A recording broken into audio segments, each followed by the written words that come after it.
नमस्कार, मैं हूं आपके साथ Nilofar Ansari. Hindustan news express live पर देश विदेश की तमाम खबरें देखने के लिए बने रहिए हमारे साथ।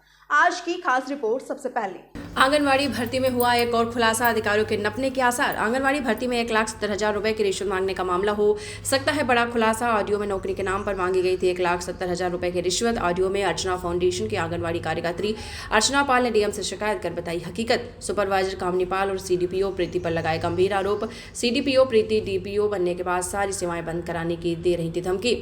सीडीपीओ ने आपको बता दें, डीपीओ बनने के लिए रची गई थी साजिश। पीड़िता ने डीएम को शिकायत कर निष्पक्ष जांच कर दोषियों पर वैधानिक कार्रवाई की मांग की है। ये थी सर कि मेरे द्वारा एक ऑडियो रिकॉर्ड किया गया, पर मुझे इस विषय में जानकारी नहीं थी कि ये मेरा ऑडियो रिकॉर्ड किया जा रहा है। मुझसे ये फ़ोन करवाया गया था कि आप इस तरीके से करिए, क्योंकि कई महीनों से मेरा मानदेय रुका पड़ा है।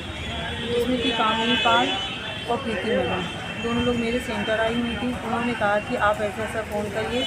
उन्होंने एक नंबर दिया मुझे लिखित में, उससे मैंने कॉल की, पर मुझे ये नहीं पता था कि उनका कुछ और ही मैटर चल रहा है।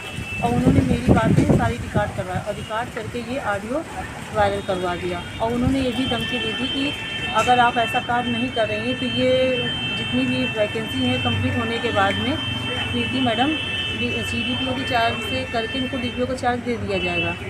और उसके बाद जब वो डीपीओ बन के आएंगी तो मेरे खिलाफ़ कार्रवाई भी करेंगी और मतलब मेरी नौकरी संविदा समाप्त कर सकती हैं। क्या नाम है आपका? जी, अर्चना पाल। तो आप कौन से विभाग से हैं आप? जी, मैं आंगनवाड़ी में कार्यरत हूँ, कार्यकर्त्री के रूप में बदनपुर में।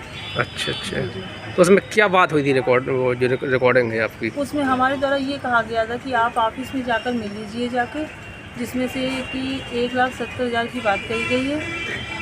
ये चीज़ें रिकॉर्ड हुई थी, जबकि मेरा इसमें कोई वो नहीं था कि कितना पैसा है, क्या लग रहा है, क्या नहीं, मुझे इस विषय में जानकारी नहीं थी। और उनके द्वारा ये भी कहा गया था कि मतलब ये पैसा ऊपर तक जा रहा है, आप ऐसा भी करिए। तो मैंने कहा ठीक है। तो ये ऐसा किसने बोला था? डीपीओ साहब ने? नहीं, डीपीओ सर ने नहीं बोला था, ये कामनी मैडम जो आई थी सेंटर मेरे, उन्होंने ये बात कही थी। कामनी जी कौन है ये? सुपरवाइजर। अच्छा अच्छा, ठीक। फिर से मिलेंगे ताज़ा खबरों के साथ, तब तक बने रहिए हमारे साथ और देखते रहिए हिंदुस्तान न्यूज एक्सप्रेस लाइव।